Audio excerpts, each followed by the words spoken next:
ఇవాళ ఢిల్లీ హైకోర్టులో సీఎం కేజ్రీవాల్ పిటిషన్పై విచారణ జరగనుంది. తన అరెస్టుతో పాటు ఈడీ రిమాండ్ను సవాల్ చేస్తూ అరవింద్ కేజ్రీవాల్ హైకోర్టును ఆశ్రయించారు. ఈ మేరకు కేజ్రీవాల్ పిటిషన్ను జస్టిస్ స్వర్ణకాంత శర్మ విచారించనున్నారు.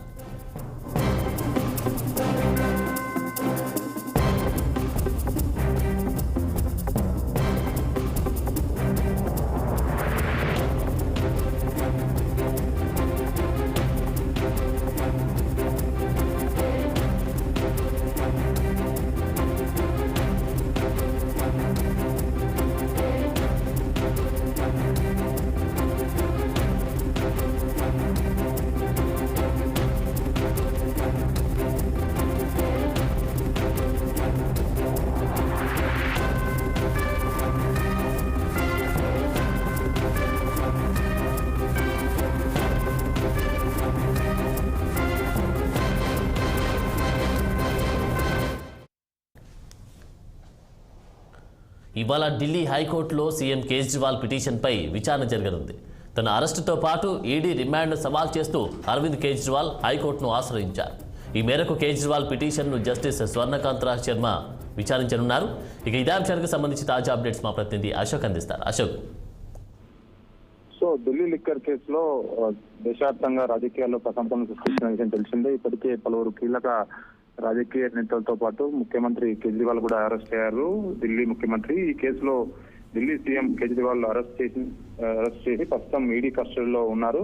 సో ఈ నేపథ్యంలో తన అరెస్టును సవాల్ చేస్తూ కేజ్రీవాల్ ఢిల్లీ హైకోర్టులో పిటిషన్ దాఖలు చేశారు. సో ఈ పిటిషన్ పై మరి కాసేపట్లోనే విచారణకు వచ్చే అవకాశం ఉంది. సో ఢిల్లీ లిక్కర్ కేసులో ప్రధానంగా రూపకల్పన చేయడంలో, అమలు చేయడంలో, ఇంప్లిమెంటేషన్ చేయడంలో ముఖ్యమంత్రి కేజ్రీవాల్ పాత్ర ముఖ్యమైనదంటూ ఈడీ ప్రస్తావించింది. ఆయన ప్రస్తుతం ఈడీ కస్టడీలో ఉన్నారు. రేపటితో ఈడీ కస్టడీ కూడా మిగిలింది కాబట్టి నన్ను అరెస్ట్ తప్పు, ఇది రాజకీయ కక్ష సాధింపులో భాగంగానే నన్ను అరెస్ట్ చేశారంటూ ఆయన ప్రధానంగా ప్రస్తావించారు.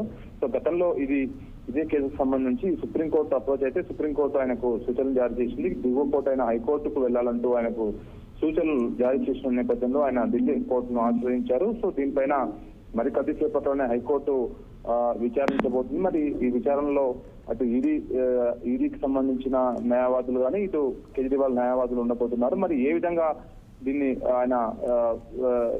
వాళ్ళ ఈడీ తరపు న్యాయవాదులు కానీ ఇటు కేజ్రీవాల్ న్యాయవాదులు లోపల వాదించబోతున్నారు కాస్త ఉత్కంఠత ఉంది. ఎందుకంటే కేజ్రీవాల్ ఢిల్లీ ముఖ్యమంత్రిగా ఉంటూ ఈ పాలసీ రూపకల్పనలో ఆయన ప్రధానంగా ఉన్నారు. ఈ సౌత్ గ్రూప్ ఇన్వాల్వ్ యొక్క పాత్రలో కూడా ఆయన కూడా ఉన్నారు. ఆయన డైరెక్ట్ గా వీళ్ళతో మీటింగ్ అయినప్పటికీ ఆయన మధ్యవర్తిగా ఏదైతే విజయ్ నాయర్ ఏదైతే Aam Aadmi Party media convener, so అతని పాత్ర అంటే అతను మీడియేటర్ గా ఉన్నారు. అరవింద్ కేజ్రీవాల్ కి ఆ నేతలకు సౌత్ గ్రూప్ మధ్యలో విజయ్ నాయర్ కీలక వ్యక్తి. విజయ్ నాయర్ ఇప్పటికే అప్రూవర్ గా మారారు. సో ఆయనను విచారించిన సమయంలో చాలా వరకు కీలక విషయాలు ఈడీ రికార్డ్ చేసింది. సో ఆయన స్టేట్మెంట్ రికార్డ్ చేసింది. ఆ స్టేట్మెంట్ కి సంబంధించిన డాక్యుమెంట్స్ కూడా ఈడీ ప్రస్తావించబోతుంది. అరవింద్ కేజ్రీవాల్ పాత్ర, అరవింద్ కేజ్రీవాల్ కి ఆ పార్టీకి ఇచ్చిన డబ్బులు, ముడుపుల వ్యవహారము, సో వీటన్నిటిని ప్రధానంగా ఈడీ ప్రస్తావిస్తూ వస్తుంది. రెవెన్యూ కోర్టులో కూడా ఈ రోజు కూడా హైకోర్టులో కూడా వీటన్నిటిని ప్రస్తావించే అవకాశం ఉంది. సో ఒకవేళ ప్రస్తుతం ఈడీ కస్టడీలో ఉన్నారు కాబట్టి రేపటితో ఈడీ కస్టడీ ముగుస్తుంది. రేపు ఖచ్చితంగా మరిన్ని రోజులు పొడిగించాలంటూ ఈడీ అడిగే అవకాశం ఉంది. సో ఈ నేపథ్యంలోనే ఈ రోజు హైకోర్టు ఏమి ఇస్తుంది, ఒకవేళ ప్రస్తుతం కస్టడీ అట్లనే కంటిన్యూ కొనసాగిస్తుందా లేకపోతే ఆయనకు బెయిల్ మంజూరు చేస్తుందా అని మాత్రం కాస్త ఉత్కంఠత ఉంది.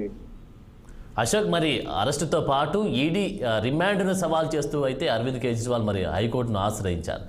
దీనికి సంబంధించి మరి పాజిటివ్ గా తీర్పు వచ్చే అవకాశం కనిపిస్తా ఉంది. అక్కడ పరిణామాలు ఏ విధంగా ఉన్నాయి? ఇప్పటి వరకు చూస్తే ఈ కేసులో ప్రధానంగా అరవింద్ కేజ్రీవాల్ చుట్టే తిరుగుతా ఉంది. ఎందుకంటే అరవింద్ కేజ్రీవాల్ ముఖ్యమంత్రి స్థాయిలో ఉండి ఆయననే ఈ పాలసీని రూపకల్పన ఒక గ్రూప్ ఆఫ్ ముగ్గురు మినిస్ట్రీలతో ఏర్పాటు చేయడం, దాని తర్వాత ఆ మినిస్ట్రీకి సంబంధించిన ఇచ్చిన రిపోర్ట్ ని ఈయన అప్రూవల్ చేయడం, దాని తర్వాత సౌత్ గ్రూప్ ఇన్వాల్వ్ అవ్వడం.